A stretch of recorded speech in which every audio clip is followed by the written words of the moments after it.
Hello and welcome to Rise of the Gay Cinephiles, the show where we, two gay cinephiles, talk shit about all the latest things we've been watching and other hot topics. I'm Gary. And I'm Chris. And welcome to the Academy Awards special episode of Rise of the Gay Cinephiles. Yes. This episode, we will be discussing all things the Oscars. Nothing else. There'll be no housewives and drag queens this week or whatever things we've been watching.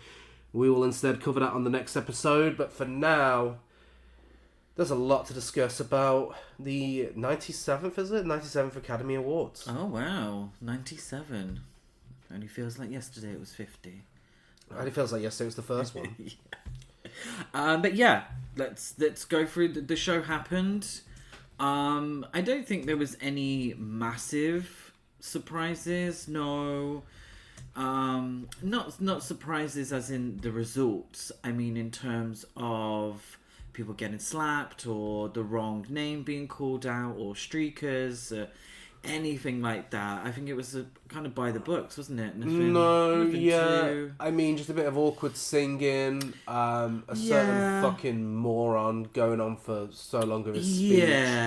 Yeah. So there's some hot topics. There are some hot topics, and we will. And I guess we'll discuss them when we come to the films themselves. But nothing that overshadowed the actual nominees and winners. Do you know what I mean? Well, no one got hit. You know. Saying that, should we give a bit of history leading up to the 97th Academy Awards? With certain controversies and such. Oh, I mean, yeah, of course. That's the messiest stuff that's happened. The Academy Awards are camp, you know, it is very much a case of what roadblocks can be thrown in the way of other nominees to get them out of the picture in many ways. Because these things come to light magically when we get closer to award season. Like Carla Sofia Gascon from Emilia, Pérez, of course. Her disgusting, bigoted tweets and awful behaviour was brought to light recently when she was nominated for the Oscar. But it's been very quiet up until now, conveniently. No one's looked for it up until now. But I don't want to put all the highlights on it because what she did was awful. She's a terrible person. But I do find, really getting into it early, a lot of the attention has been put on her when it seems kind of unfair when she's not the only piece of shit involved this season. Look at Adrian Brody and his history, for example. Look at the AI used in The Brutalist to alter his voice in what is now an Oscar-winning performance. And I apologise if you haven't watched it yet. If you don't know, then I don't know why you're listening to this. But there'll be no spoilers for the films, just spoilers about who's won. Oh, yeah, of course, yeah. But do you see what I mean, though? Like, I mean, obviously, Zoe Saldana got a bit of controversy herself from a film she was in back in the 2000s. I mean, look at I'm Still Here and the lead from that, you know, Fernanda Torres also got her own controversies with blackface. And it's very much a sign of the modern times that we live in, and not to age myself too much, but someone like Judy Garland, she did blackface back in the day. Yeah. You know, that wasn't mentioned when she was being nominated for A Star Is Born. No. You know, it's a very modern sort of concept, is that everything that's out there is available for everyone to see, and nothing that ever gets put out there is truly lost media. There is lost media, it does exist, but, you know, Fernanda Torres, no one really mentioned the blackface that she did on a comedy show, I think it was 2008, until she was an Oscar. You know, and she never had to apologise for it until she was nominated for an Oscar. Carla Sofia Gascon.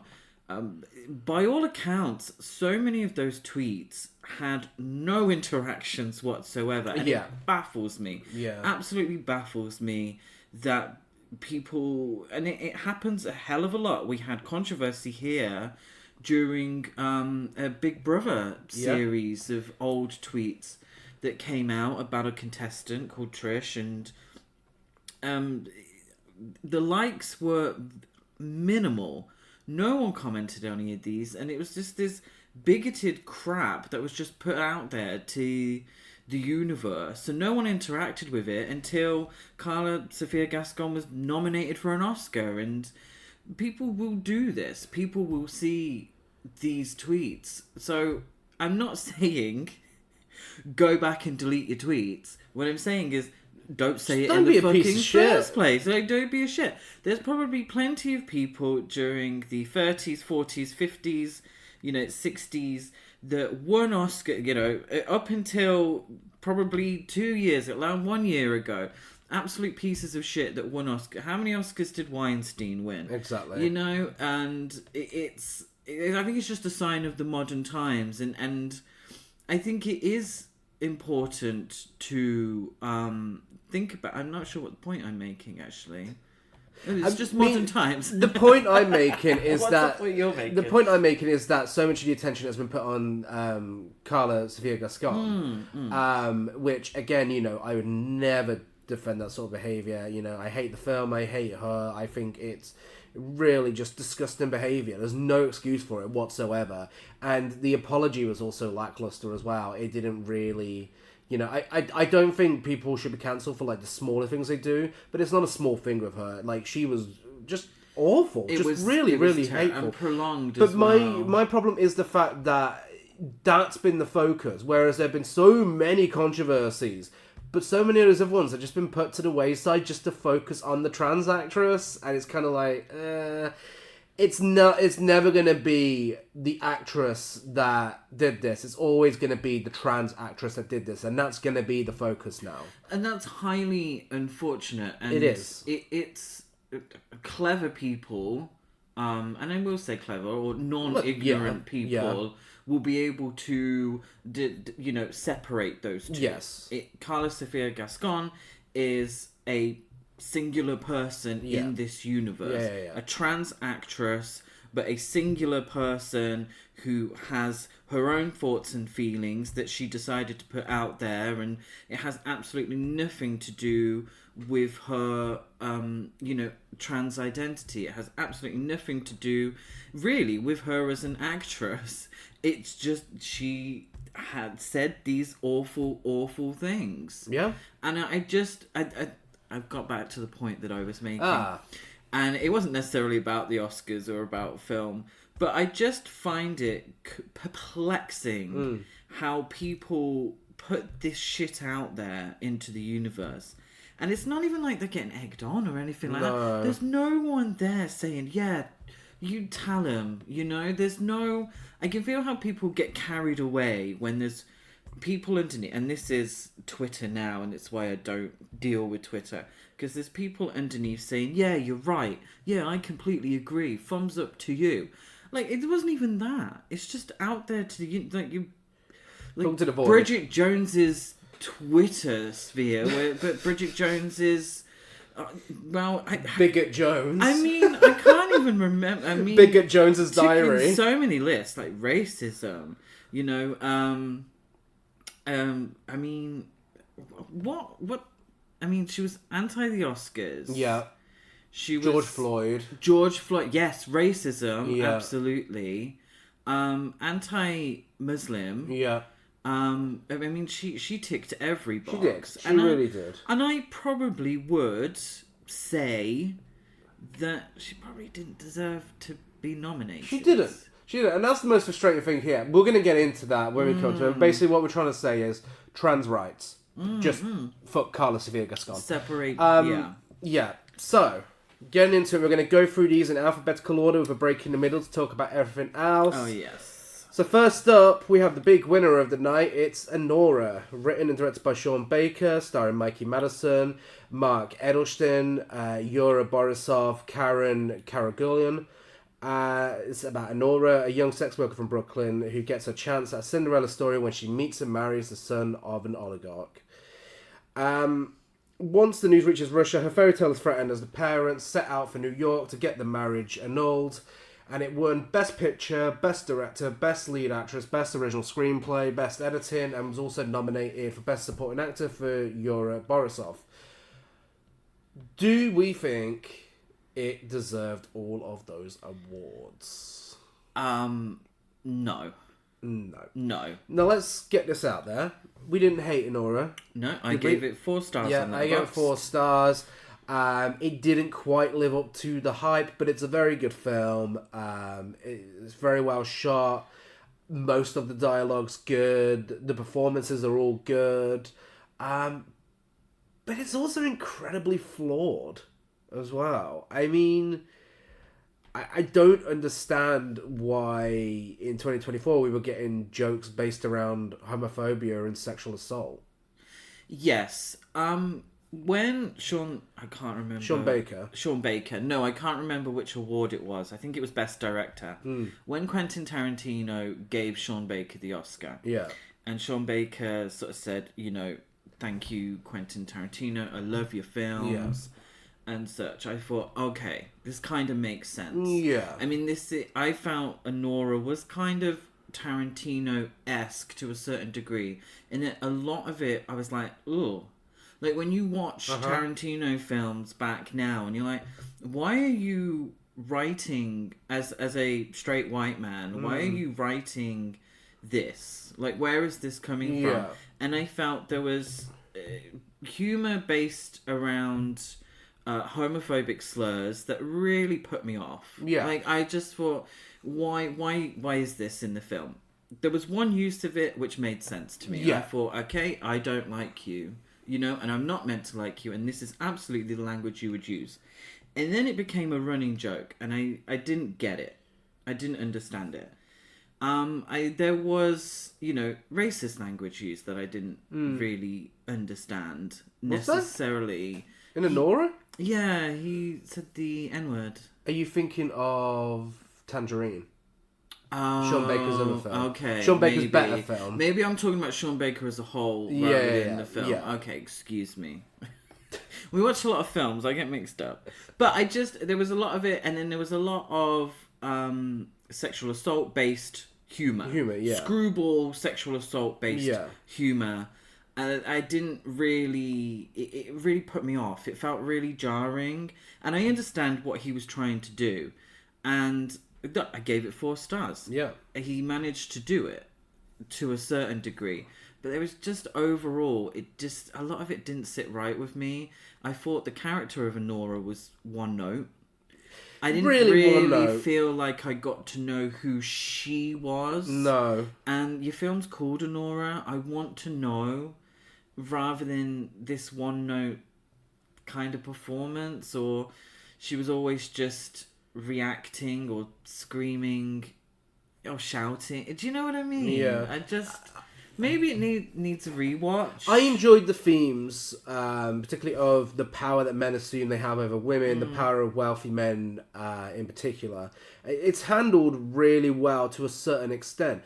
But, the whole thing with this film is it's such a sex worker positive film, and it's true to a certain extent, but it also just feels very one note in its depiction of sex workers, particularly with Anora as a character as well. If you're going to have her be your lead character, do something with her a little more than just she's a sex worker, this will always be who she is, this is the lifestyle she knows. Just give us a little bit more. Especially means apparently there was a lot of research done as well. Conversations with sex workers and such. It just felt like it was missing something. It just felt like there was just something a little more. But it was very funny at times. I really enjoyed the whole, going around looking for the spoilt Russian brat. It was funny. I really enjoyed the performances. I thought Mikey Madison was really good. She did what she could with the material. Yeah. I think even back then, I even put in my review that her performance was one of my favourites of last year. Not in my top 20, but one of my favourites from last year. She brings a lot of energy. Loved her in Scream. She was so good in that. Once Upon a Time in Hollywood. Fantastic. But all these wins, I don't get it. I just don't. I don't understand it. I don't understand the sweep. I'm happy that a sex worker positive film has done that at the Oscars. That's great. Maybe it could have gone to a better one, though. Yes. Yeah, I don't know why this one. I suppose we're coming round to a different kind of Oscar voter now, and I think this is the kind of film that they would think is quite forward. Yeah, but this is the problem, though. They think that, and it's the same with Emilia Pérez, which we're going to say the same about that later on. You know, they think just because a film has something in it, then that's automatically good representation, and that's, you know, giving an award to it is progressive, which it is to a certain extent, but I don't know, there was just something missing there for me. But people fucking love it. You know, it's got a massive following. So many people I follow on Letterboxd gave it 5 stars. It's going to be on the Criterion It's going to be on Criterion Collection. So maybe there's something that I was missing rather than the film itself. I don't know, but that's my 2 cents on it anyway. Yeah. I suppose it just didn't connect with me on that level. That for me to say, wow, this is really something special, really something great, totally deserved Best Picture. You know, that's how I felt about some of the nominated films this year. That's how I felt about Parasite. Yeah. That's how I felt about Everything Everywhere All at Once. I mean, that's your favourite film of all time. You know, it really felt like something special. And when I left the cinema watching Anora, I kind of felt, oh, okay, yeah. You know, that was good. Not great, not really spectacular masterpiece territory, which, you know, if you're winning that many Oscars, that's what I expect. Yeah. But I mean, everything's subjective, art is subjective. Erika Jane has a song in an Oscar winning film. What can we say? True. So to take that, way too much take that in that film. To hear take that as they're getting up on stage to get the Oscar for Best Picture. It was, It's camp. It was camp, but weird. Next up, we have, continuing the theme of the last one, The Brutalist, written and directed by Brady Corbet. Childhood crush of mine for Thunderbirds. Wish he could just go back to starring in Thunderbirds. But apparently, his Natalie Portman film, Vox Lux, is it? Vox Lux. I don't know if it's really good. Oh, okay. Co-written by Mona Vastfold. Yeah, apparently this was good. Starring the evil Adrian Brody, Felicity Jones, Guy Pearce, and Joe Alwyn. It's about escaping post-war Europe. A visionary architect comes to America to rebuild his life, his career, and his marriage. On his own in a strange new country, he settles in Pennsylvania, where a wealthy and prominent industrialist recognizes his talent. And this won Best Score, Best Lead Actor for Adrian Brody, and Best Cinematography, and was also nominated for Best Picture, Best Director, Best Supporting Actress for Felicity Jones, Best Supporting Actor for Guy Pearce, Best Original Screenplay, Best Editing, and Best Production Design. Now, same question. But tell me what it deserved and what it didn't deserve. Okay, I will tell you right here, right now, it deserved Best Score. Yeah. I thought the score was phenomenal. Yeah. Considering another film wasn't nominated. Well, challenges. Yes. And I'm not mad at Best Cinematography. No. I'm not mad at Best Cinematography. It's a beautifully shot film. Yeah. Beautifully made. The score, like I said, absolutely phenomenal. Yeah. Everything else, I mean, production design. Yeah. Well, actually, I don't know, because some of it was assisted by AI. So personally, you should probably be disqualified for that. Best editing, no. You know, there's good editing in there. Yeah. Everything else, absolutely fucking not. This film could go fuck itself. Like, seriously. It has the cheek to be 4 hours long with an intermission. And if your thing is listening to boring straight men talking about fucking architecture for hours on end, you're going to love this film. Personally, for me, no thank you. It's another film that and this one I really struggled to connect with. I struggled to connect with any of the characters. I struggled to connect with the story. I didn't really know what it was about. I think so much of it was really on the nose, including one incredibly awkward sexual assault scene. Yeah. Really, really on the nose. And I kind of hated it by the end. Yeah. And there was style over substance. That's what I'm going to say. Style over substance. because I thought it looked beautiful, sounded absolutely amazing. But the rest of it, I really, really struggled to connect with. It was far too long. It felt incredibly wanky at times. So wanky. I didn't enjoy the performances. I will say this, and, I'm sure he doesn't give a shit, but I thoroughly dislike Adrian Brody, and I feel like I've been...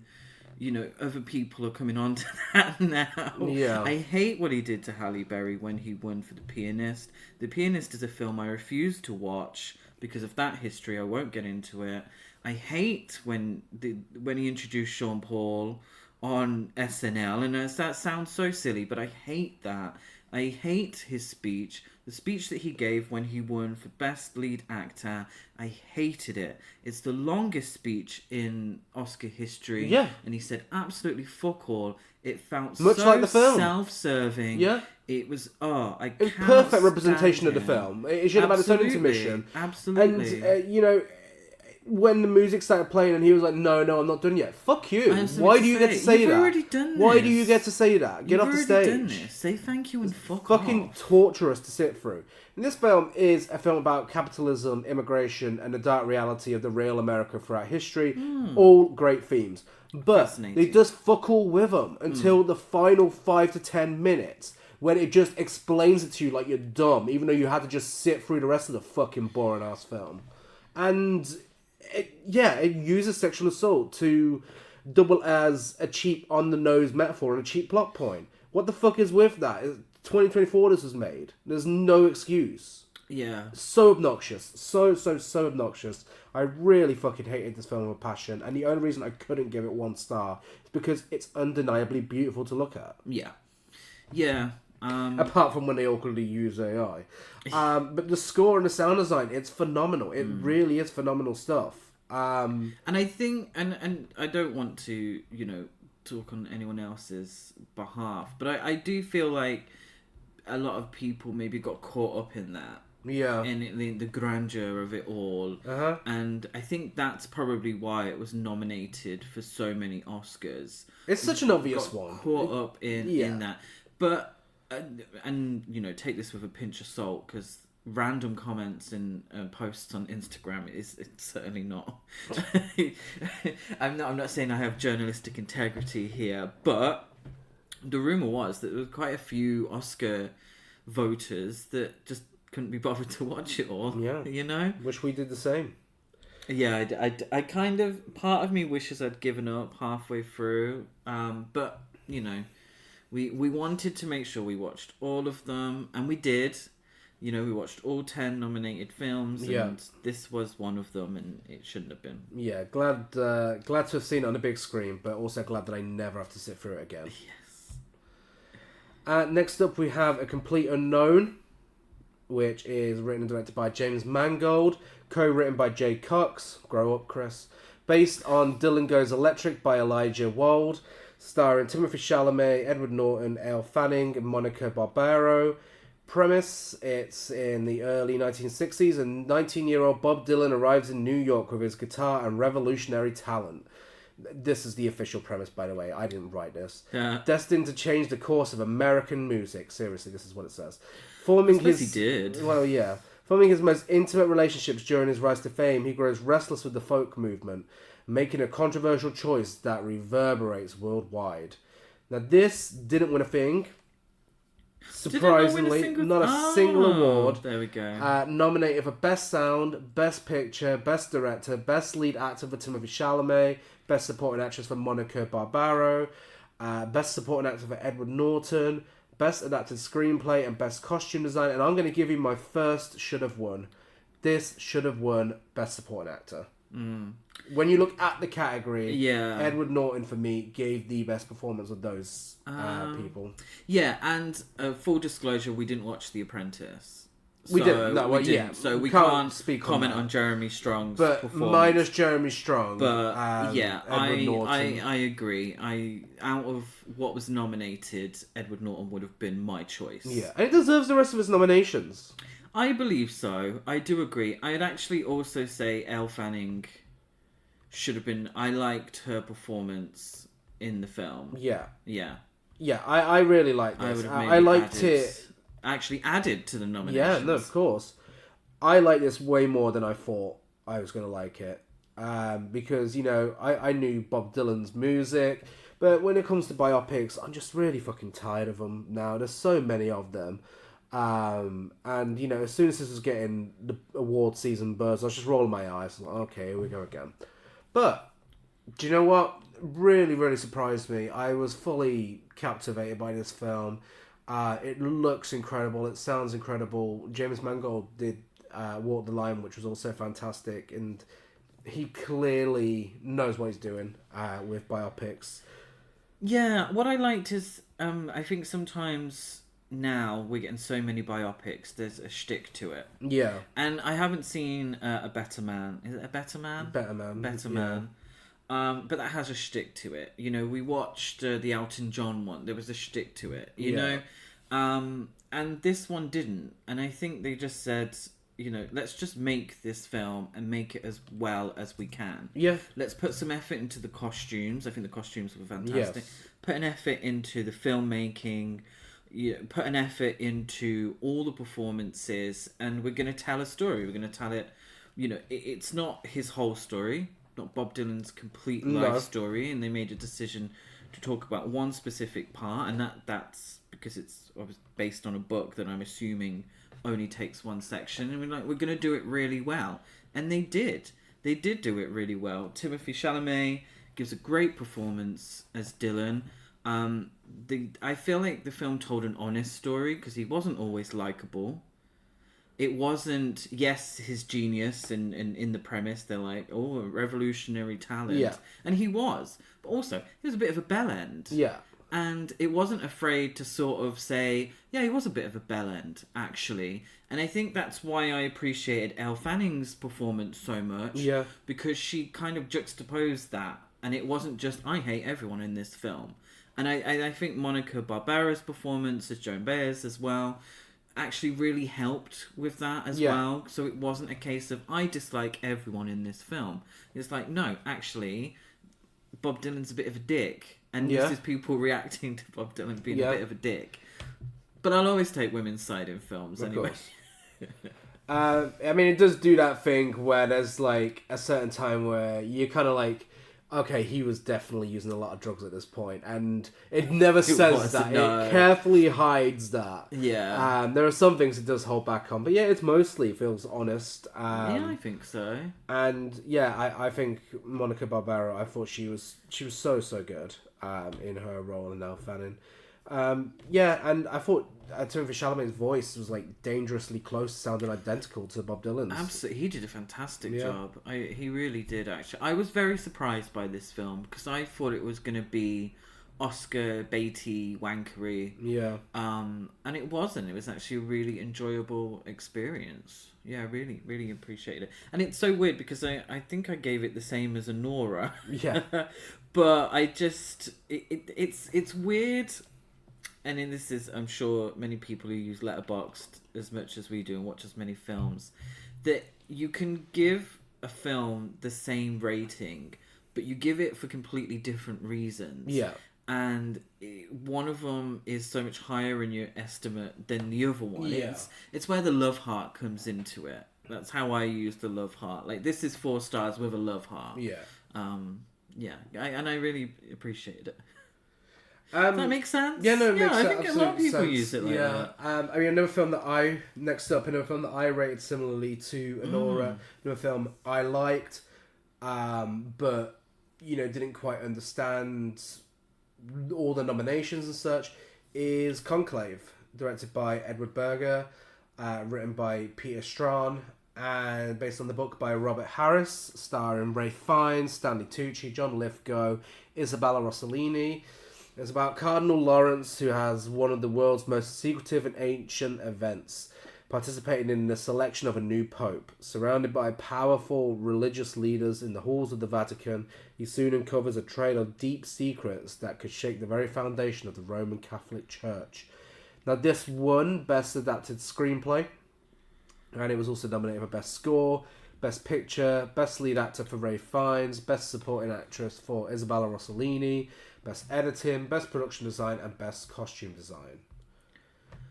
What do we think? I agree with all those nominations.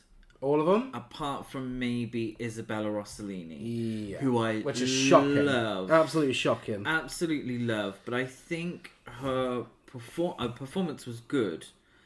But I think the role itself was pretty much non-existent. I didn't think there was enough to the role itself for her to for me to define whether she gave a phenomenal performance or not. Agreed. Do you know? I just it's such a strange one, and I feel like it was just there. Well, now that she hasn't won, it is puzzling because I thought it was just there for a career award. Yeah, I mean a career nomination. I mean, let's be honest. She should have been nominated before. She should have. Definitely should have. And I thought she was nominated for Blue Velvet, but she wasn't. She looked stunning at the ceremony in that blue velvet dress. I mean, I love her. I worship the ground that she walks on. You know, a phenomenal talent, a true beauty. And if they would have given it to her, I would have been like, okay, you know, if anything, I'm a hypocrite when it comes to these things, because if it's someone I really love, give them a career award. Go on, do it. You know, yeah. Give it to Isabella. She deserves one anyway. Give her, honorary one. It's just for this role in particular, I do question why she was nominated, and that's not to say because it's not even the shortest. I mean, Beatrice Straight is still, I believe, the shortest performance to win an Oscar. Well, I believe Isabella Rossellini did 8 minutes, I think. 5 minutes it was, because Beatrice Straight had one scene in Network. Oh, okay. But she was fantastic. I mean, that scene really had some great depth to her character. She really was able to perform in that scene in Network. And I feel like it was somewhat justified, to give her the Oscar that year. Whereas there wasn't enough meat, I feel, to this role. And it's a shame, really. And it's a shame that we've spent so much time talking about that in particular, because I think the rest of the film was good. Yeah. I think it was really well made, and I think it did deserve the nominations that it had. Yeah, it's it's an unusual film because it's really unserious, and it really feels like the director took this material. And, I mean, he said it himself, created Mean Girls from it. Yeah, I mean, the screenwriter, I think, gets a lot of credit for that, and I think that's why he won. I think maybe I was over-promised on the camp level, and maybe that's why I struggled the first time, because everyone said it's Mean Girls. Everyone was like, oh, Stanley Tucci is Baby Girl or whatever. It was... And I was like, oh my god, I'm going to get a real camp experience here. And it wasn't quite that. But it was. I mean, it was quite campy at times. Yeah, which shocked me. We get a cardinal vaping. We do. The bomb scene is so melodramatic.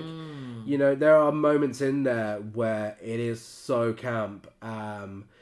And I really feel like if Edward Berger played on that some more and went even more camp, this could have been a masterpiece. For us. Yeah, well, I think, probably wouldn't have been nominated. I think potentially, I think we would have given it 5 stars, but I don't think it would have been up there collecting the BAFTA for Best Film. No, probably not. But I have to say, I wouldn't have been mad if this won Best Picture. Because I think it's... I think it did a lot of what I liked about The Brutalist as well, because I did think it looked beautiful. Oh yeah, no, of course. I did think it was very, very well made and very well written. Yeah. And performed. I liked Stanley Tucci's performance. Yes. I wouldn't have been mad if he was up for Best Supporting Actor.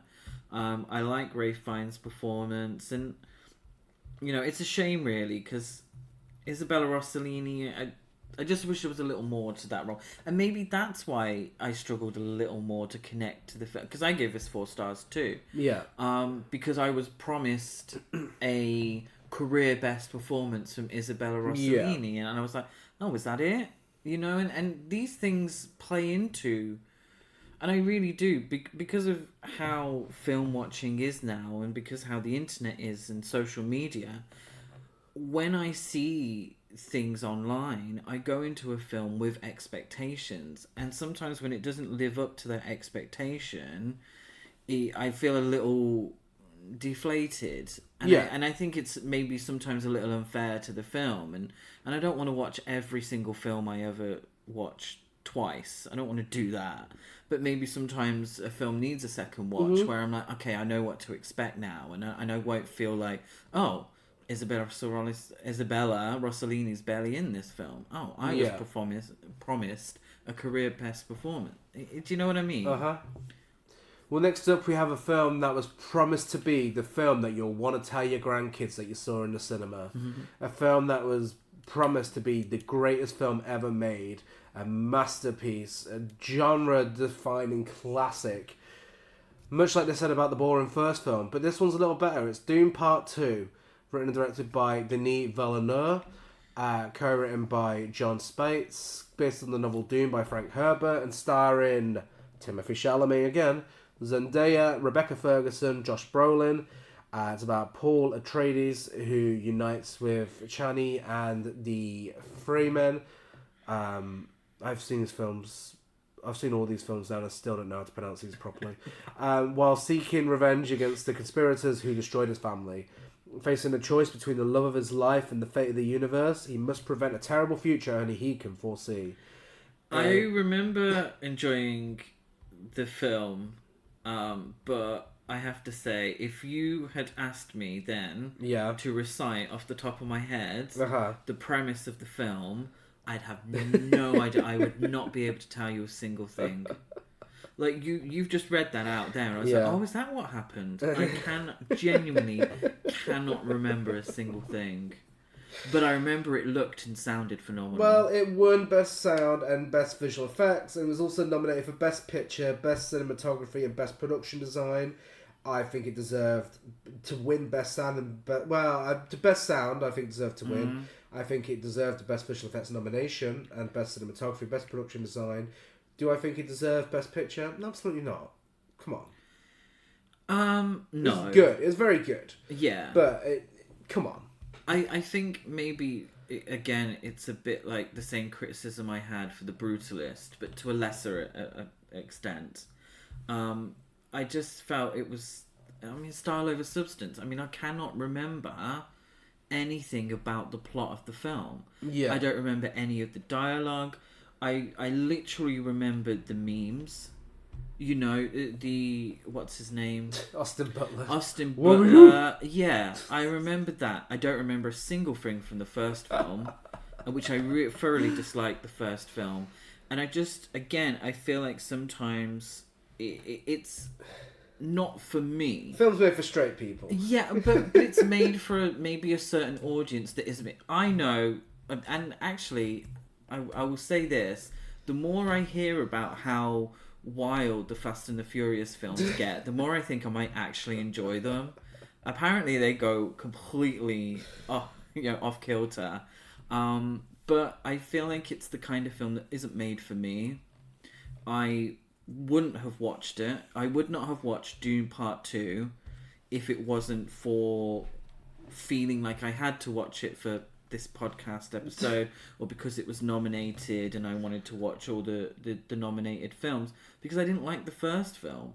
And I enjoyed this more, yes, but I still, it's just not for me. Its grandeur is incredible.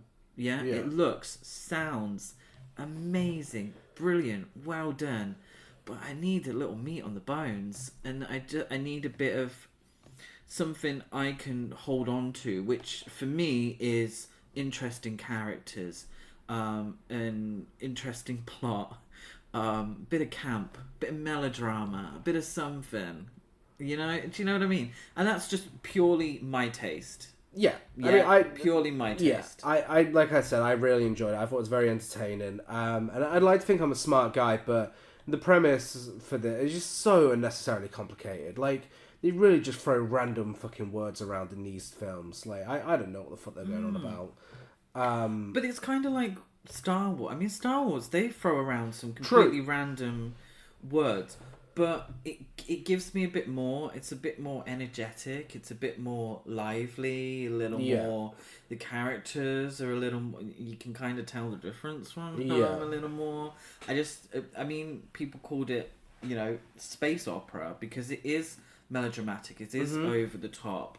And that's why I feel like Star Wars, you connect and you learn about what a Chewbacca is. You learn about what a Jedi is, and why is this C-3PO like this, and you get a little more invested in the characters. Whereas with Dune, and I don't know if the books are like, I don't know if I own the book. It's on the bookshelf, but I don't know if I'm ever going to read it, because it might not be my kind of thing. If this is truer to the book than the David Lynch version, then maybe the book's not for me. Yeah, it's a big book as well. I'd rather watch a David Lynch version any day over these two. Because it's fun, it's silly, and then it's campy, because it's kind of bad in places. But Austin Butler's hilarious though. But he's not meant to be. So silly, such a silly guy. With his Weird Elvis thing, and then in this taking it far too seriously, going in for kisses when it wasn't planned, and just being. He's the most melodramatic thing about it. Yeah. Sadly, he doesn't wear the metal thong that Sting wore in the original. But is that the same character? Yeah, but he's just so silly. Yeah. But yeah, Florence Pugh's great, Rebecca Ferguson's great, Zendaya's great, Dave Bautista's great. Timothée Chalamet, I don't know why he's leading a sci-fi blockbuster, but he does what he needs to do. But I don't think... Why was Carl McLachlan leading a sci-fi blockbuster? Well, let's not be harsh at Carl McLachlan now. Well, we love Carl McLachlan, but not he's not like heroic action leading man, is he? No. But yeah, that's Dune Part 2, and we are now at the midway point. This is your Brutalist intermission. Yeah. But we're actually going to make it entertaining, because we're going to tell you what else we've watched from this year's Oscars. Alien Romulus was nominated for, and in my opinion, should have won Best Visual Effects. I think one thing that I do struggle with is the visual effects. Yeah. Because, and they have the little clips at the beginning, and I sat there and I was like, oh, they all looked great. It's like production design.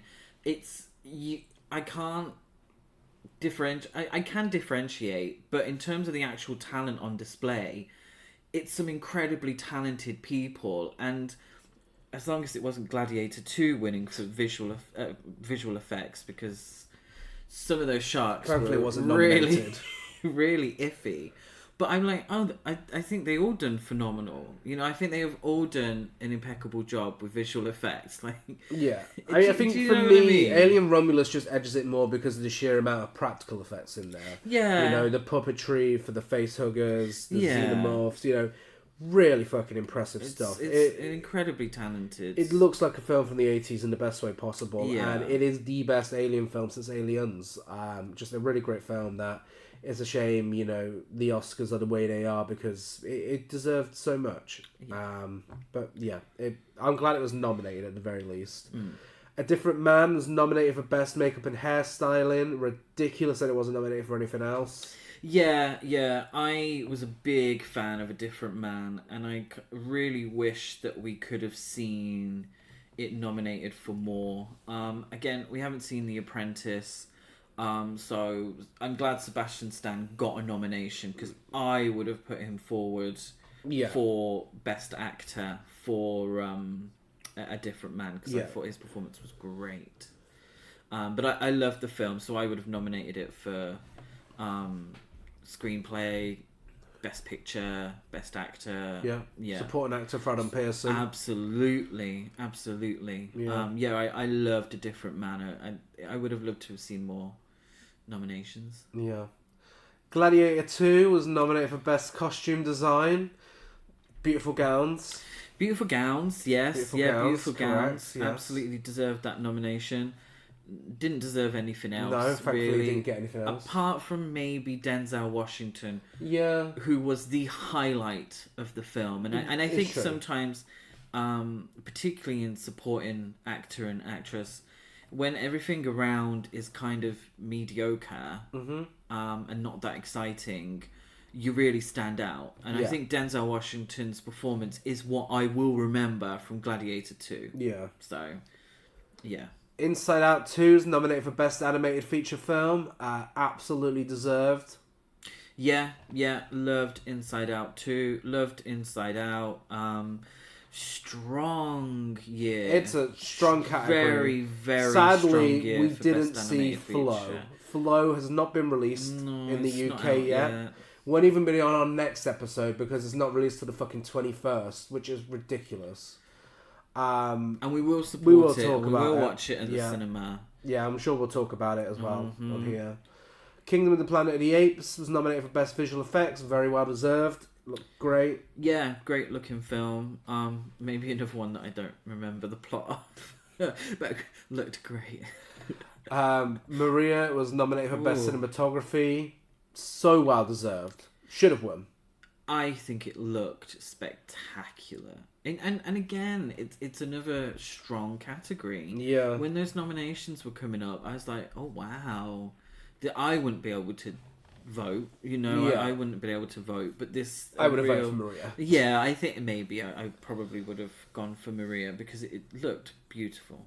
Memoir of a Snail. Now again, we haven't seen Flow, but I'm going to say, of course it was nominated, and I think it should have won Best Animated Feature Film because this is just such a wonderful, wonderful film.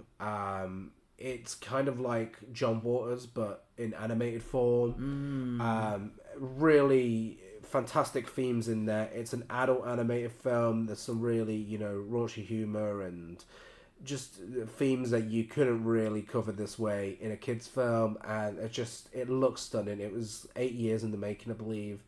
Just really phenomenal stuff. My current film of the year, Memoir of a Snail.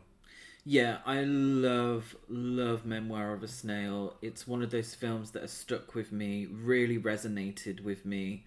I love the fact that they used animation in a way to tell a story that they couldn't do otherwise. Yeah. But allows a adult story to be told. And kids don't watch Memoir of a Snail. No. you wouldn't get it. But animation isn't just for kids. Yeah. It can be for adults. It can resonate with adults. It can say something to a 36-year-old in Manchester. Yeah. And I just thought it was really, really phenomenal. It really stuck with me. Yeah. No, absolutely. Nosferatu was nominated for Best Makeup and Hairstyling, Best Cinematography, Best Production Design, and Best Costume Design. Love to see it. All well deserved. Love to see it. Very well deserved. I wouldn't have been mad at it winning any of those. I mean, a horror film... In the same year where The Substance had so many nominations, another horror film receiving 4 nominations like that, it's hopefully a sign of things to come from the Oscars, because there's such a long history of horror films being snubbed. And Nosferatu was great. I think it was ridiculously camp, whether or not that was the intention. I think it really captured the tone of Bram Stoker's novel that the original film ripped off. It's just a really, really great film, and it's lovely to see it get some nominations. Yeah, it shows that horror can be incredibly well made. Yeah.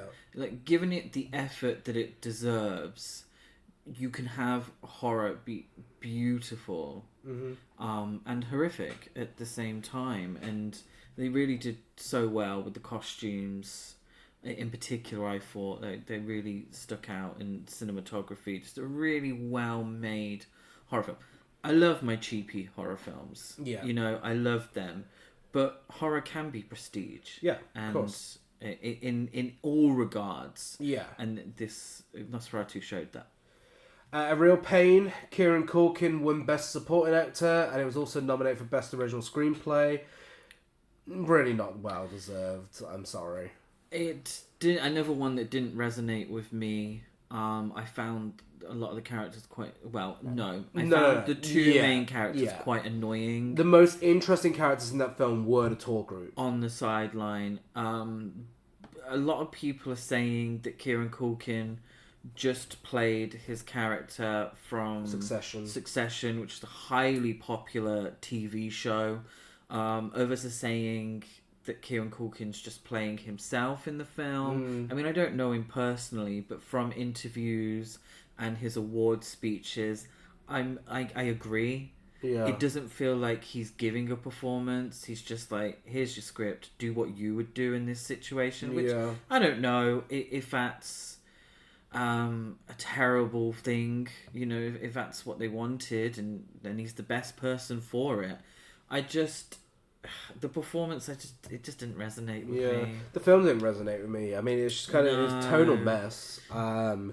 It didn't feel like it knew what it was going for. It had some good moments in there, but it was just, whatever. It just exists. Yeah, it was just a few choices I was confused by, particularly with the characters.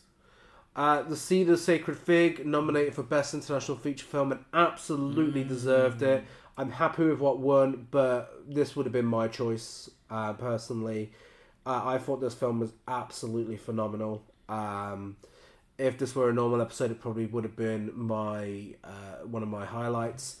It's just really, really intense, has some really important themes and some fantastic performances. I think it deserved way more than just this one nomination, you know. I think this could have been a Best Picture nominee, Best Actress, and, you know, Best Actor. Also, I mean, you know, it's just a really, really intense thriller. The final act pretty much turns into the fucking Shining.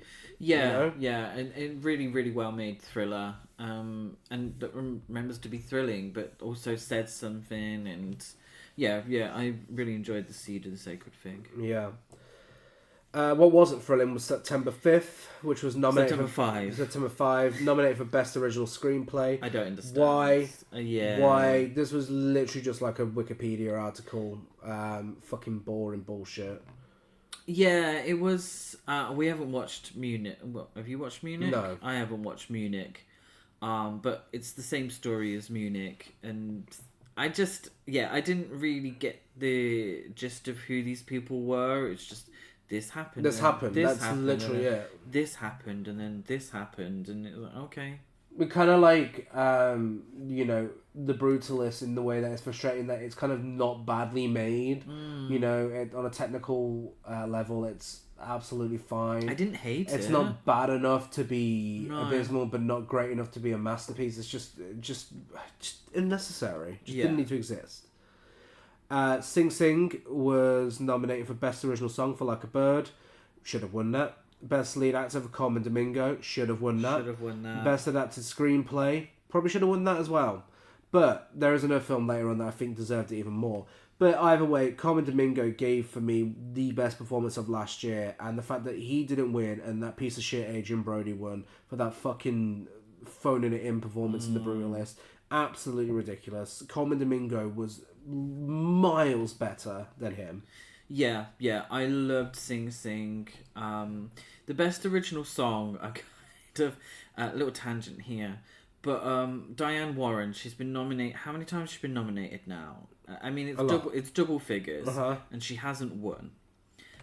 So we hadn't seen the film. I can't even remember what the film was. I think it was just a token nomination for her. Yeah. But I liked Like a Bird.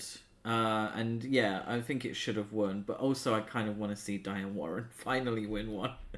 But Carmen Domingo, absolutely stellar performance. Love Carmen Domingo. He was sat at the front, as he should be, and just his energy throughout the show was something that I kept looking at. And he was having the time of his life. I wish he would have won. It would have been a great moment. For a great performance to a great guy. I love Carmen Domingo's energy. Second year in a row that he's been nominated. Yeah, absolutely. And this one should have been the one. It should have. In my opinion, it definitely should have been the one. Yeah. And it's a shame because, and I don't want to go in too much into it, why things nominated, why things aren't nominated, why things win. But if Sing Sing had been nominated for Best Picture, I think it would have helped his chances, and he may have won for best lead actor. I think so. Soundtrack to a Coup d'etat. nominated for Best Documentary. The only one of the documentaries that we did watch. Yeah. Sadly, we didn't get to watch any of the short films, and this was the only documentary we watched. I think it should have won, but I can't comment too much on that because I haven't seen the other ones. By all accounts, the one that won is meant to be incredible. So it absolutely deserved to be nominated. Yeah, it was an incredible film. I can't say if it was better or worse than any of the other nominations. Hopefully, the Academy will listen to. Well, no, actually, we're shitting on them a little bit. But hopefully they'll listen to this episode and say, do you know what, lads? You're getting screeners for all the films next year. Because it's impossible. And I'm sure the majority of the people on the planet have no access to a lot of these films. It's true. You just kind of get whatever's available. The short films, I don't even know how to watch them. No. Yeah. Wallace and Gromit, Vengeance Most Fouls, nominated for Best Animated Feature Film. Deserved nomination. You know, yet another fantastic Wallace and Gromit film. I really loved it. Was it my favourite in the category? No. Was it my least favourite in the category? Maybe yes. But I still gave it 5 stars. Yeah, it's a difficult one. Because, like I said, incredibly strong category. Yeah. Incredibly strong. It could have gone to any of them and I wouldn't have been pissed. Yeah. So, yeah. And it got its flowers at the BAFTAs, so... It did. It's weird to see such a a real British film... Yeah. Be nominated at the Oscars. Like Conclave is kind of British to a certain degree. But to see Wallace and Gromit, like Peter Kay's in it, for God's sake, you know, there's so much British humour in it. It's so weird to see it at the Oscars. But I love Wallace and Gromit. Always loved Wallace and Gromit. Loved the films when I was growing up. So if it would have won, I would have been like, yeah, good on you. Yeah. And finally, The Wild Robot, nominated for Best Score, Best Sound, and Best Animated Feature Film. Sound was good on Dune Part 2, but I would prefer to have seen this winning. Yeah. This was higher up on my rankings of Best Animated Feature Film. I just adored this film so much. What a beautiful film. Yeah. In every respect. Should have been nominated for Best Picture. I think so. And when was the last time an animated film was nominated for Best Picture? I don't think... Spider-Verse? The first one, maybe? Nominated for I'm Best not sure. Picture? Potentially. Or maybe I'm mixing it up. Shall I have a little note? Yeah, it may have been a while. But I really thought that this stood a chance of getting a Best Picture nomination. They could have easily swapped this out for Emilia Pérez. Yeah. Have any films been nominated for Best Picture? Beauty and the Beast. Okay. Up. Okay. Toy Story 3. Yes. So yeah. Well, now that we've discussed what was nominated, yes. Should we talk about what we think should have been nominated? Yes. For me, Baby Girl, I think Nicole Kidman should have been nominated for Best Lead Actress, and I think Best Original Song for Leash by Sky Ferreira. I think it's about time we got cunty songs. Yeah, exactly. Nominated for the Best... Scream 6 one should have fucking been nominated. The Demi Lovato one. Do you agree, Baby Girl? Yes, I completely agree. That is one of the best performances in Nicole Kidman's career. She should have been nominated. And I've said it previously on the podcast. The problem is it sort of occupies the same space as Demi Moore. Well, in terms of older actress, yes, speaking on older women's position. Yeah, and the Academy's not generous enough to give multiple awards to their sort of roles. No.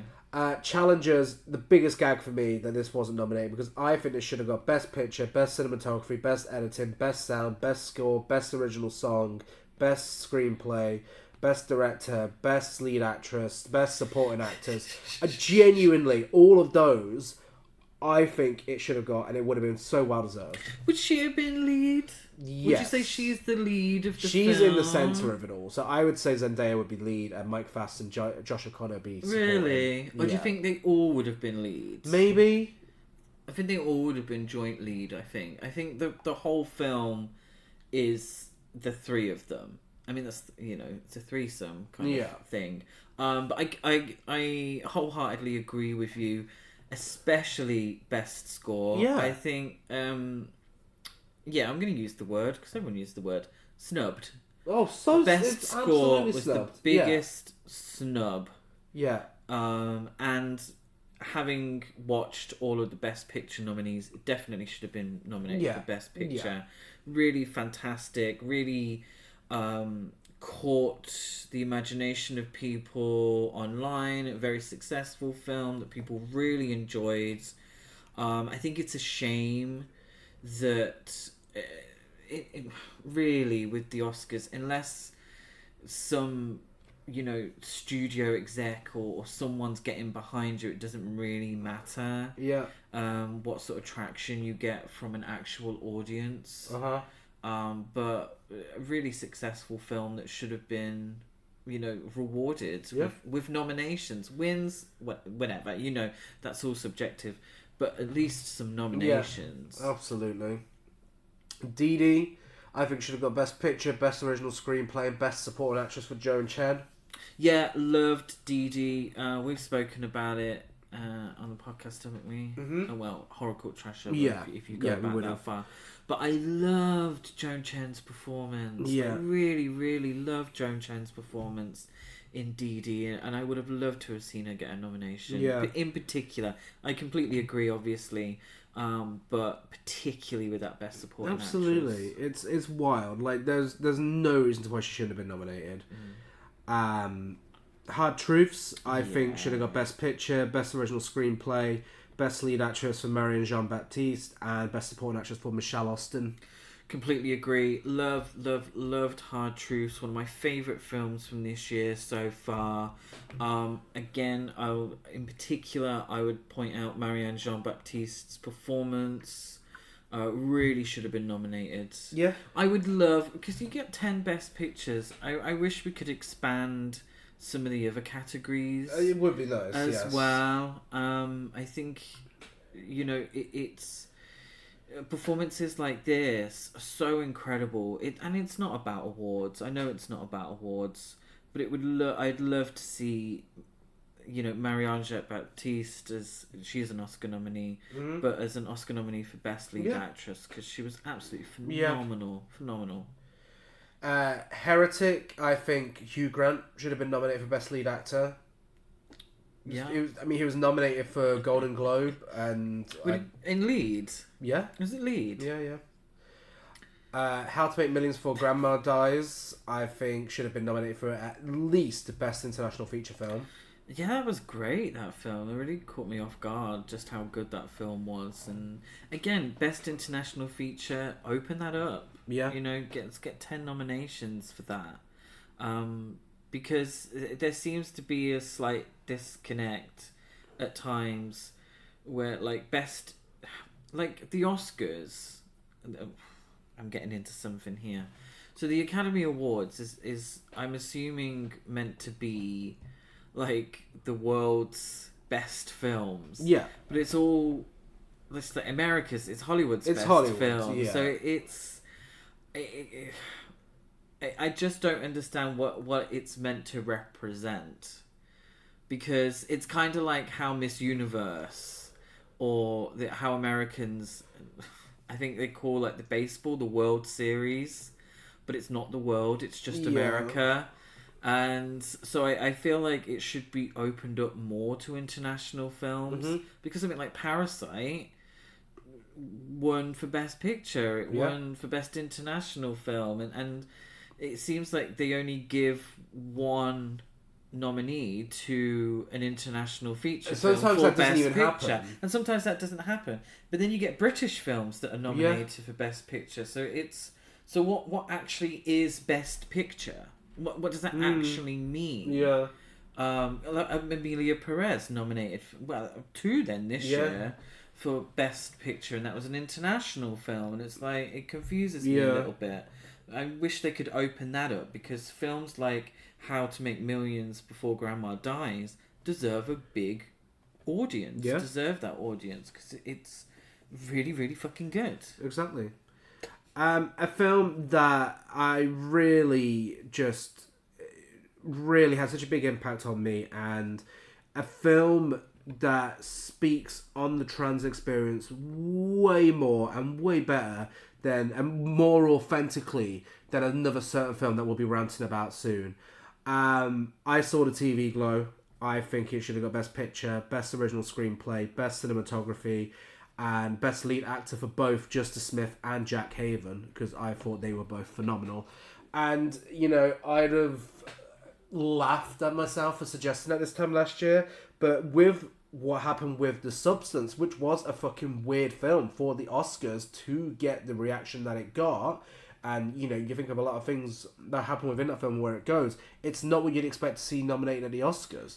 You know, you've said it yourself. You said immediately when we watched Substance that's not going to be nominated for an Oscar. It's too weird. You said the same about Everything Everywhere All at Once, but then every now and then something like this comes up and it changes things. And I think I Saw the TV Glow could have been that film. I think it could have been. And the problem is it didn't have, and I'm getting into the business side of things now, it doesn't have that backing. Well, yeah. You know, Everything Everywhere All at Once was a weird film. But it was A24. But it was a weird A24 film. But I Saw the TV Glow as A24. Oh, okay. Was it? Yeah. Oh, well, maybe it was too. I don't know. It's weird because it felt like this shit. It felt like they wanted a token trans film to put forward. Maybe Netflix offered more money than A24. I'm going to assume that's the case. I feel like this is too much of a niche, small film to get anywhere near the Oscars. And I hope it did well at the Independent Spirit Awards or was nominated for some of them. Yeah. But yeah, I completely agree though. If this was the, you know, if it wasn't all a load of bullshit, yeah. Awards, if the Oscars weren't all a load of bullshit, I mean, then... and that's ultimately, and we've sat here for how long, and we're going to be sat here for, you know, a good amount of time discussing something that ultimately is a little bit of bullshit. Yeah, because it's politics and it's business and it's, you know, business, show business with a capital B, you know, business underlined 20 times. This is what the Academy Awards are, and it's nice for us to sit here and say, well, actually, I think I Saw the TV Glow was good enough, but it should get a fucking Oscar statuette. Yeah, and, you know, it should have gotten that, and it's nice to be able to say that. But not even close to a sniff of the Academy Awards, and that's a real shame. But unfortunately. Yeah. The Last Showgirl, I think it should have got Best Cinematography, Best Lead Actress for Pamela Anderson, Best Original Song for Beautiful That Way, and Best Supporting Actress for Jamie Lee Curtis. Beautiful That Way is better than every single song in that Best Original Song category put together. It's true. It's very absolutely true. Ridiculous. Yeah. Pamela Anderson, really an incredible performance. Again, like I said, it occupies the same space as Demi Moore. Yeah. Again, open it up. Give us 10. Yeah. I mean, the Golden Globes separate it between musical and comedy and drama, and I think that's fair because you can't judge based on genre like that, because drama's always going to win out. It's always going to say a dramatic role is always going to be like, oh yeah, so powerful, so, you know, incredible. But comedy is difficult. Mm-hmm. And Mike Madsen, I mean, she won for what is a comedic role. Yeah. Well, a dramedy, I suppose you would say, wouldn't you? But I would say it's more comedy. But more comedy. I mean, her role was more comedic.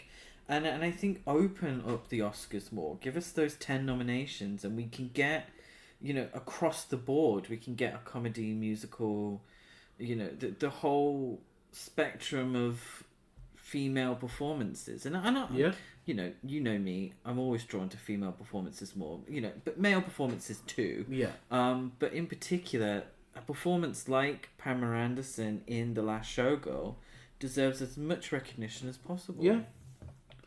Maria, I know it was nominated for cinematography, but I think it should have been nominated for lead actress for Angelina Jolie. Best performance I've ever seen her give. A strong category. and I think she would have been. I think the problem is, and I know I'm going to keep saying it, probably out of all, it should have been 10 nominees. Yeah. Because out of all the ones that we've said, I probably would have put Nicole ahead of, Pamela ahead of. Yeah. But yeah. I mean, Felicity Jones is the one I'd remove. Personally. She was supporting actress. Was she? Mm-hmm. Oh, okay. Carla Sofia Gascon. I would have removed Carla Sofia Gascon, yeah. Nickel Boys, again, nominations, but I think it should have had Best Supporting Actress for Ingenue Ellis-Taylor.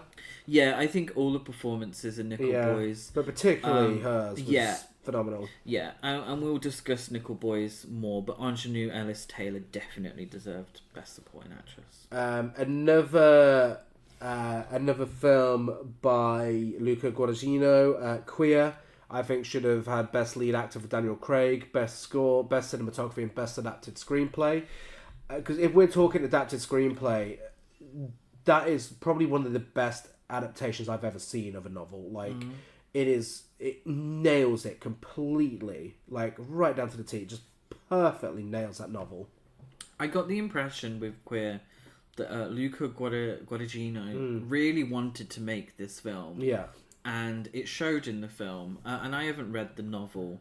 But I thought it was a great film. And maybe I think people struggled with it. It didn't get as much traction as I thought it was going to get. Everyone, it's very niche because it is very specifically an adaptation of the novel. Yeah, it's not for everyone. But and the novel's very fucking weird, and the film's very weird. So, The Room Next Door, I think best lead actress for both Julianne Moore and Tilda Swinton. They are both leads in my eyes, and both deserve to have been nominated. Yeah, I completely agree.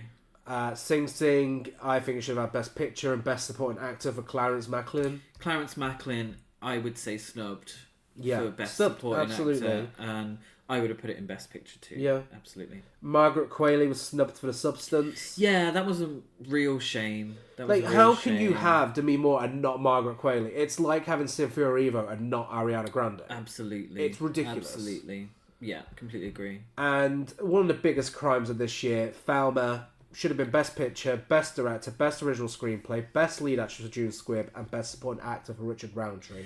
Yeah, completely agree. Loved Thelma so much. So funny. So wonderfully written. So wonderfully performed. Particularly June Squibb. But Richard Roundtree absolutely as well would have deserved a nomination. I loved seeing June Squibb on the Oscar stage.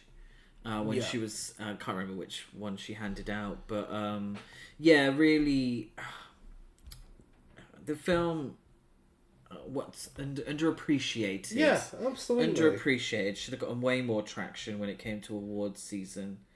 I completely agree. And are there any that you'd like to add? Just one. All We Imagine Is Light. Yes. How was that not nominated for Best International Feature Film? Should have. And I maybe would have put it forward for score. I love the score. I've been listening to it loads.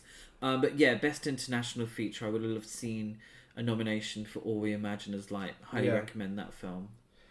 And that brings us back to the Big Ten. Oh no. The one you've all been waiting for. It's Emilia Pérez. Written and directed by Jacques Audiard. Co-written by Thomas Bidejane, Leah Maisous, and Nicholas Levicki.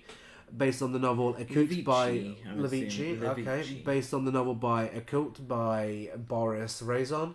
Starring Zoe Saldana, Carla Sofia Gascon, Selena Gomez, and Adriana Paz. It's about a Mexican lawyer who's offered an unusual job to help a notorious cartel boss retire and transition into living as a woman, fulfilling a long-held desire. Yes, that is a plot straight from the 90s, and we are here now in 2025. It won Best Original Song for El Mal and Best Supporting Actress for Zoe Saldana.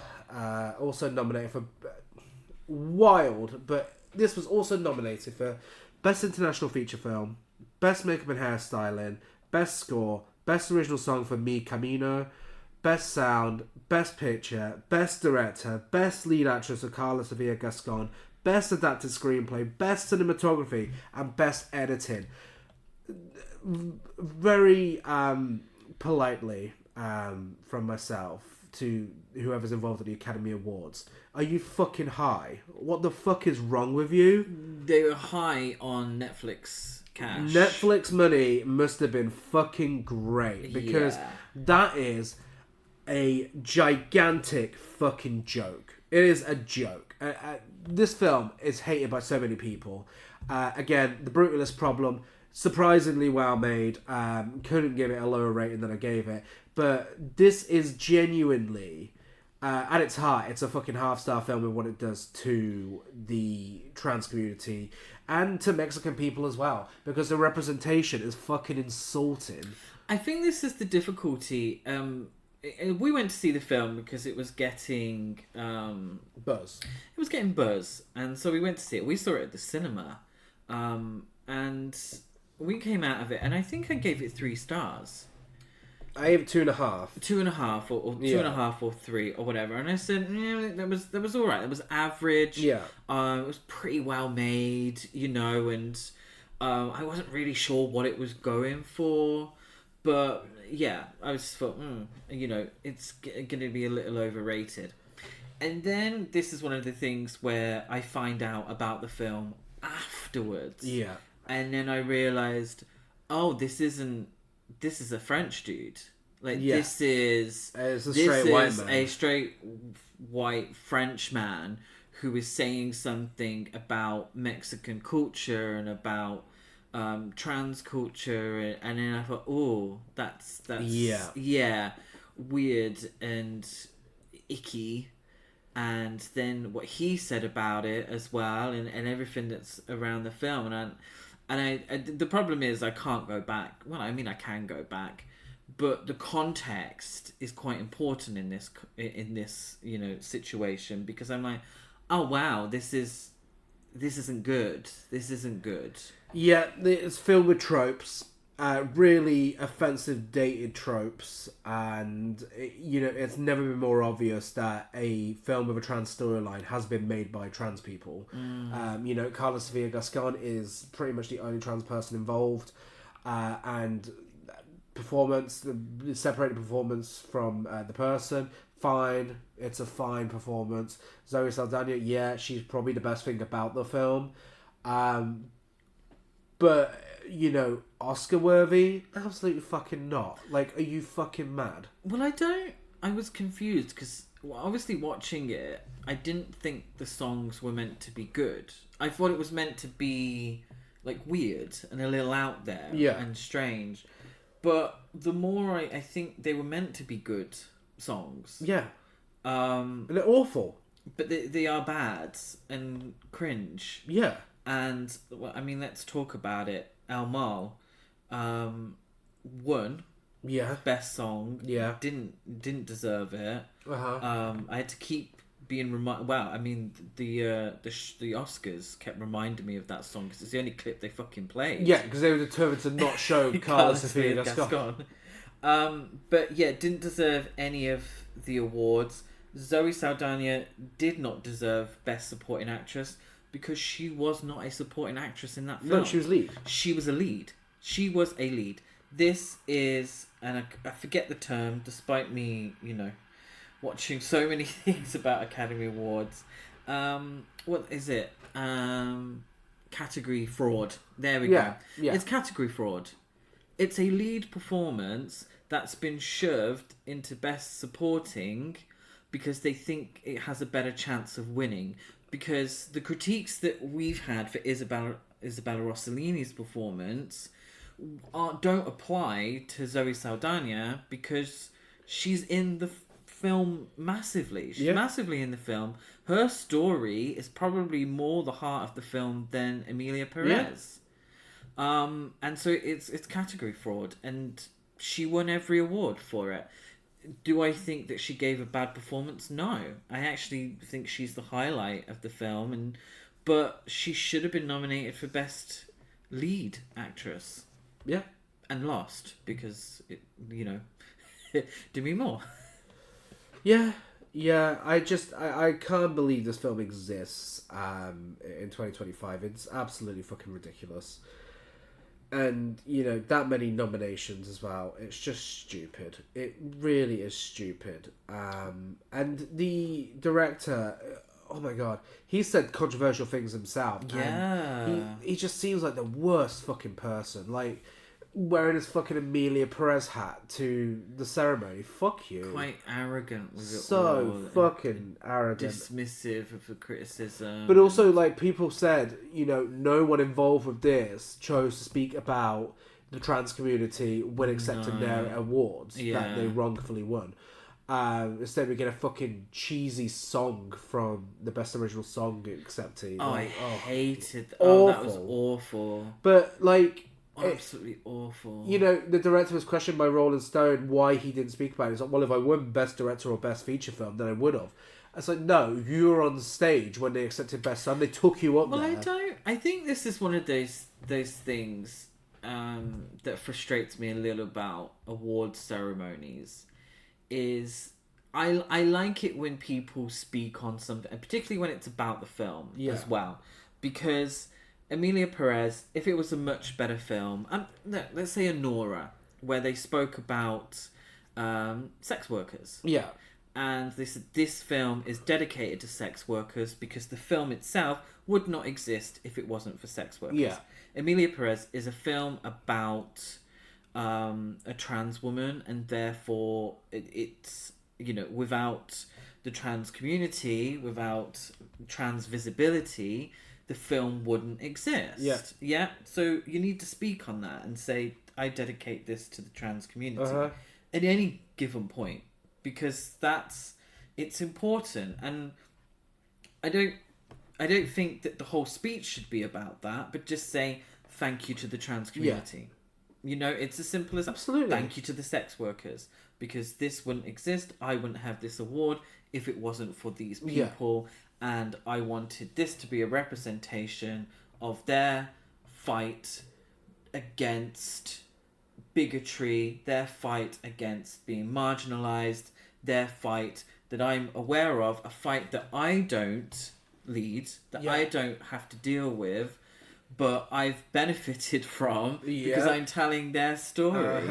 That's all you have to do. Yeah. That's all you have to do. You don't have to go on for 5 minutes about it. You don't have to go into great detail about it. You've got interviews for that, and this is your speech and you're being rewarded for your work, but that work wouldn't exist if it wasn't for those people. That's true. And if I ever won an Academy Award, I would just say thank you to everyone and leave. Because you're always going to upset someone. It's always going to be a problem, isn't there? But it's not rocket science to acknowledge the people, the community that you've benefited from. Yeah. Also, Mr. Frenchman, you should thank the fucking Mexican people who you've piggybacked off of and exploited for this as well, Yeah. So with that being said, no, it didn't deserve any of its nominations or wins. No. Next we have I'm Still Here, directed by Walter Salles, written by Murilo Hauser and Heiter Larrega, based on the book Ainda Estou Aqui by Marcelo Rubens Paiva, starring Fernando Torres, Salton Mello, Guillaume Salveira, and Valentina Herzog, and it's about Eunice Paiva, who begins a lonely battle to learn the truth behind the disappearance of her husband, former PTB deputy Rubens Paiva, while trying to keep her family together. This won Best International Feature Film, and Fernando Torres was also nominated for Best Lead and Best Picture nominee also. And I'd say it fully deserved both of those nominations. Oh, all three of those nominations, should I say. Yeah. I loved this film. We watched it very recently, and I went into it knowing nothing about it, and I just thought it was so well made. Lead performance, again, separating her from her personal life. Fernando Torres was fantastic here, and all of the performances are great. It's beautifully shot. It's shot on various film stocks. There's just a unique style to it that really captures the time period it's set in, and it tells such an important story. I just really thought it was amazing. Yeah, I found myself really liking the characters, and when horrible things happen to them, which it does happen, I really felt for them, and I was really invested in the story, and I didn't actually, silly enough, I didn't do too much research beforehand, so I didn't realise till after at the end, it's like, oh, this is a true story. This actually happened, and they did such a fantastic job of getting me invested in it. Like I really wanted to, know that she was okay, and Fernanda Torres gave a great performance, and it really helped that. And then, just really well made, and the story itself, very reminiscent of.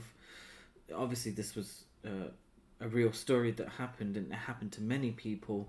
But one of my favourite films, Missing, which I definitely need to show you. But I think this was just as good as that. And really, I'd like to have seen it nominated in some other categories as well, actually, because it did look fantastic. Yeah. I mean, I'm glad it got Best International Feature. Again, See the Sacred Fig would have been my choice, but I'm not mad at all. Yeah. At that win. Up next, we have Nickel Boys, which is written and directed by Ramel Ross, co-written by Jocelyn Barnes, based on the book The Nickel Boys by Colson Whitehead, starring Ethan Heresy, Brandon Wilson, Ingenue Ellis-Taylor, Fred Hershinger, and it's about Alwood Curtis, whose college dreams are shattered when he's sentenced to Nickel Academy, a brutal reformatory in the Jim Crow South. Clinging to his optimistic worldview, Alwood strikes up a friendship with Turner, a fellow black teen who dispenses fundamental tips for survival. Nominated for Best Picture and Best Adapted Screenplay, and it should have won Best Adapted Screenplay. Do you know what? Should have won Best Picture. In my opinion, this was my choice for Best Picture. Yeah. I thought that Nickel Boys, and I think Nickel Boys, is phenomenal. Yeah. Really phenomenal filmmaking. It's one of those films that I left and I thought, wow, that is what cinema is capable of. Yeah. It does something new. It does something different because it's the point of view is such a huge part of the film itself. But I think it does it impeccably. I think it was incredible. I thought the cinematography was phenomenal. I thought the score was phenomenal. I think it should have been nominated in the acting categories as well. I really felt that this was something special, and this was my personal choice for Best Picture. Yeah, it blew me away. It's obviously I'm a big found footage fan, and the style isn't too dissimilar, but it's done in such a unique way that makes it feel like you're watching all this happen through their eyes, and it's really harrowing. Especially with everything that they go through. Really, really compelling the way it uses news footage around as well from around this time. It's just so effective, and something like when it uses the moon landing as an example of something that grabbed people's attention so much, whilst horrific events like this that are going on in the film are going on without anyone's knowledge. Yeah, it's really powerful stuff. It doesn't spoon feed you. No, it doesn't, and it doesn't have to, and it shouldn't have to. But it tells an incredibly important story, and I really, really felt that this was truly wonderful filmmaking in every respect. And I didn't think it was going to win, but if I had the ballot, this would have been my choice for Best Picture and of course Best Adapted Screenplay. Yeah, I do think it's a real shame that something like Anora went over this. It's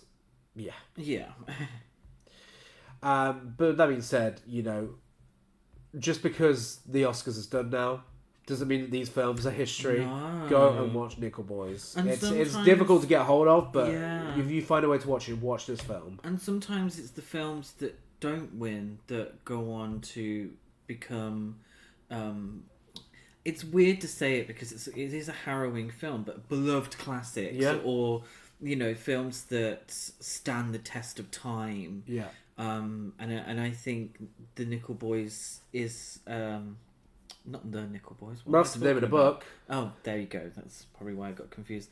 Why Nickel Boys? Why I think that's going to stand the test of time and carry on, and people are going to watch it, and I don't think it's going to get reevaluated because people did enjoy it. People did think it was a masterpiece. People do agree with me. It's just the way the Academy votes, really. Next up, we have The Substance, written and directed by Coralie Fargi, starring Demi Moore, Margaret Qualley, Dennis Quaid, Hugo Diego Garcia, about fading actress Elizabeth Sparkle, who becomes distressed when her chauvinistic boss fires her from her aerobic show. She soon injects herself with mysterious serum that promises a younger, better version of herself, but things go horribly wrong. It is an Oscar winner. The Substance is an Oscar-winning film, and it won Best Makeup and Hairstyling. But it was also nominated for Best Picture, Best Director, Best Lead Actress for Demi Moore, and Best Original Screenplay. My humble opinion, it should have won all of the above. Yeah. If it wasn't Nickel Boys, it would have been The Substance for me. Again, phenomenal filmmaking. Truly felt like something special. Yeah. Like this, I haven't seen this before. Yeah. I haven't seen a film that does this. Yeah. And it felt so just amazing. And sad. It's a sad film. Yeah. So over the top, so melodramatic. Yeah. So camp at times, but also incredibly sad. Demi Moore gives a phenomenal performance. Really, truly fantastic performance. It's one of those where it feels like this is the culmination of all of her work. Yeah. And not the end. And I really hope it's not the end, because I want her to continue making, great films. And, I'll defend Striptease. There's lots of films that were derided at the time that I will defend. But I really want her to continue making these prestige films that use all of her abilities to create a beautiful performance. I didn't think, like Gary called me out for before, I didn't think this was going to get nominated. No. I didn't think this was going to get a sniff at the Academy But of course not. Awards. It's a horror film directed by a woman. Exactly. And not just a horror film directed by a woman. It's a body horror film as well. That goes so over the top and so ridiculous with what it does. But starring Razzie Award-winning Demi Moore. Yeah, and also talks about Hollywood and how shit Hollywood is towards women. So the fact that this was nominated was a fucking miracle. Every once in a while we get a horror film that gets big nominations at the Oscars, and they were always a milestone. It's always a milestone when this happens. The Exorcist, Jaws, Silence of the Lambs, Get Out. These are films that are important horror films. They are landmarks within the genre, and I would say The Substance is right up there with those films.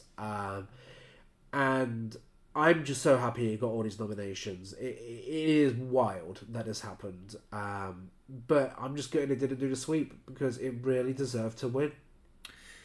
I would have loved it to have won in all of those categories, and maybe more, because we wanted Margaret Qualley to be nominated for Best Supporting. Yeah. I think it would have really felt like something special. It would have felt like a real cultural shift. It would have felt like something, we're horror fans at heart. Our film viewing history, and tell me if I'm wrong, but our love of film started with horror. That's always been consistent throughout our journey as cinephiles, not to sound like a complete wanker, but our journey as cinephiles through our lives started with horror, and it's always been something that's connected us, and there's a huge community out there who fucking love horror films. And it's something that just hasn't resonated at the Academy Awards. No. And I feel like, and you know, I think Silence of the Lambs is a horror film, but like Gary said, every so often there's one horror film that does well at the Academy Awards, but I think it's been a while. And everyone says it, and everyone says it's because it's true. A performance like from Hereditary, Toni Collette's performance should have been nominated, should have won. And this would have felt like the culmination of all of that, all those horror snubs, all that, and just say, this is a out-and-out horror film. I'm telling you that horror has the ability to speak on, you know, stuff that is important. Horror has the ability to be prestigious. Horror has that ability to be well made, well acted, all of that stuff. And this, I feel like, would have seen a real change. I hope that change still happens. Yeah. Even though it didn't win. But it could have been a real special moment, and because it's a real special film. Yeah. But in many ways, the Oscars kind of proved the film's point by giving Mikey Madison the award. The, you know, ingenue who's only, I think, been in a handful of films.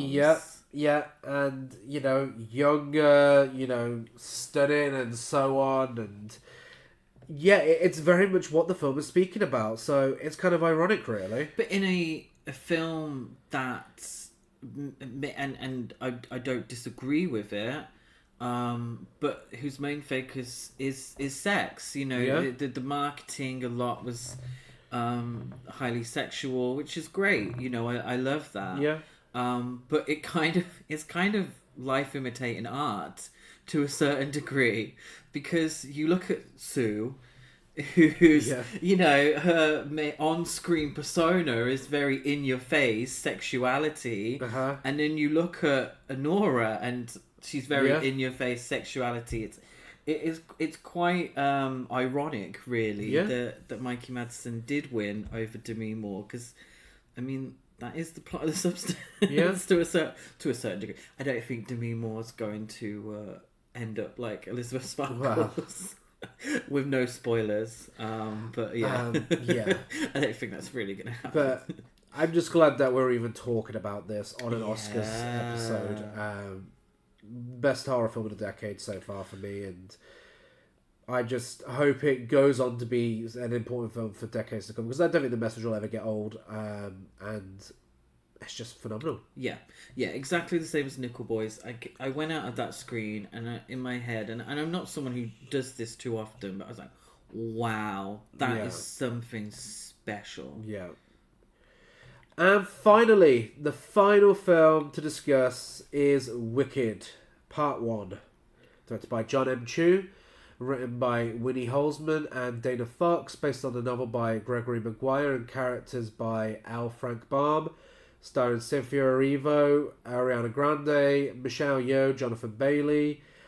Misunderstood because of her green skin, a young woman named Alphaba forges an unlikely but profound friendship with Glinda, a student with an unflinching desire for popularity.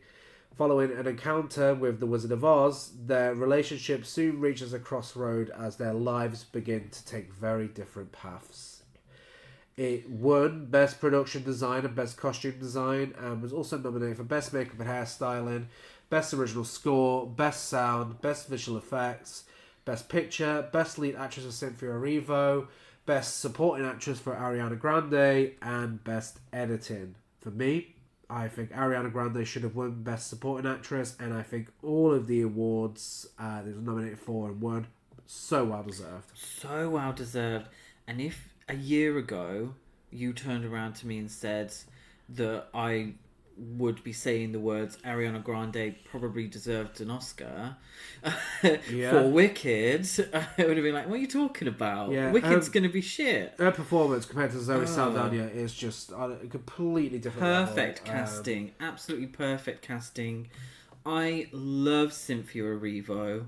I understand, and I've said it on the podcast, that I've had enough with the Wicked marketing. I'm done now. It's gonna come back for part 2. Yeah. But I'm done. But out of all of this, I really have a love for Cynthia Erivo. I thought her performance was fantastic. She was perfectly cast. Very strong year, apart from obviously Emilia Pérez, Carla Sofia Gascon, but really strong year for Best Actress. Really, in terms of who was going to win. I don't think Cynthia was going to win, but I wouldn't have been mad with it.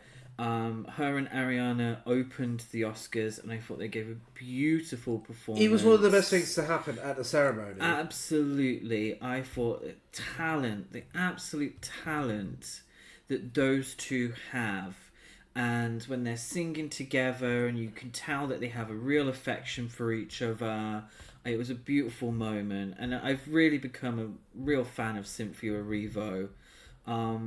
And I thought the film was great. Did I think it was phenomenal? No, but I thought it was great. I thought it was a good film.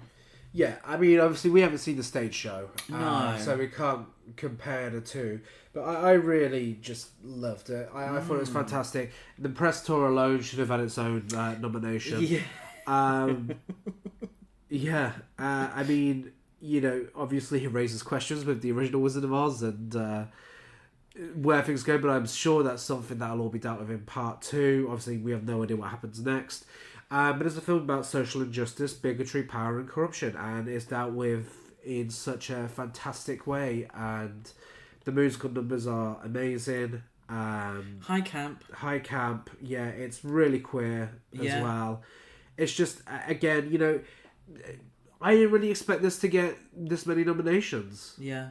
But it's great to see. And I know the old Barbenheimer, yeah, that's from last year. I mean, it got old really quick, and I think they tried to do it a little bit with Wicked and was it the Brutalist or whatnot. But it's kind of the polar opposite of the Brutalist in that way, because it is a fun film. It speaks on stuff and isn't afraid to speak on stuff and makes it clear, unlike the Brutalist that gets a little muddled. But it's also not afraid to be campy, over the top, like you said, you know, unapologetically queer, unapologetically, you know, popcorn cinema, bubblegum, you know, candy floss kind of world that it creates, and does both really well, and doesn't take itself too seriously, but deals with serious subjects, and it's so much better for it. And it's so nice to see a film like that, and I think Barbie opened the door for that. But it's nice to see that people not be afraid to say, actually, this is really good. Like, actually, I really enjoyed that. Actually, let's give it a nomination at the Oscars because it was good. You know, do you know what? Ariana Grande was phenomenal in that. And, you know, obviously we all know Cynthia Erivo is phenomenal. But not being afraid to say, okay, this is the biggest film of the year, but also it's one of the best films of the year. Let's give it those nominations. Absolutely. And that's it. Yes. Those that was the 97th Academy Awards as discussed by two gay cinephiles. Anything else to say about the ceremony? That random James Bond thing? Yeah, one thing I'm going to say, we stayed up. We're here in the UK, so we stayed up to watch it. And we were up till 4 o'clock. Yeah. And let's make something very clear. I won't be doing it again. Because I was disappointed by the results. We all have our favourites. It's all subjective. At the end of the day, you know, it's all a little bit of bullshit, because we've just given you a whole list of films that we would have nominated or we would have given the awards to, that, you know, some of them weren't even close to the Oscars ceremony. So it's all subjective. And yeah, but I won't be staying up because I thought I think it was halfway through Adrian Brody's speech where I gave up, and I thought I can't be bothered now. You know, I got and then Anora kept winning, and I was like, oh, so it's definitely not going to be Demi now. And so I just felt a little deflated, but you know, I'm not going to allow an award ceremony for people who have more money in the bank than I'll ever see to do, ruin my day. But it was a little deflating. I was like, I wanted Demi to have a moment. I wanted, Nickel Boys to win because they were my personal favourites. So I think the next time I'll watch the next morning and just skip through without spoilers.